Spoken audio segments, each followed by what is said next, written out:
در نهایه واسه کنفرانسیای 15 ثباتی انتخاباتی کمیته اجرایی حزب خلقی دموکراتی تاجیکستان با اشتراک 200 نفر وکیلان نتیجه فعالیت کمیته اجرایی حزب را از ماه می سال 2017 تا 9 ماه سال 2019 هم جنببست نمود. در کور کنفرانسیا نماینده کمیته اجرایی حزب خلقی دموکراتی تاجیکستان در ولایت ختلان و رئیس نهایه واسه اشتراک نمودند. در معروضه حساباتی ذکر گردید که نقش سازنده و پیشبرنده حزب خلقی دموکراتی تاجیکستان و هدفهای سیاسی آن با آرمانهای ملی و رسیدن به زندگی شایسته مردم کشور کلان می باشد.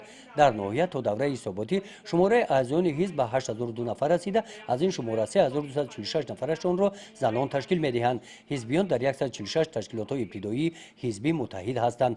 با تفایل ترغیب و تشویقات درست و ثمره آور تشکیلات های ابتدایی حزبی از حساب شخصان لایق قدمن شماره اعضایان حزب همه روزه می افزایند.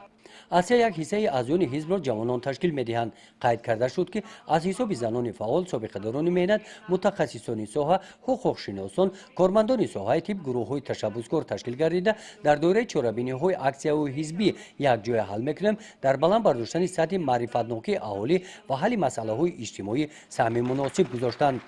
در کنفرانسیا حسابات کمیسیون تفتیشاتی شنیده شده اعضایان نوی کمیته اجرایی حزب انتخاب گردیدند. 28 نفر اعضایان حزب با کنفرانسیای ولایتی حزب وکیل انتخاب شدند.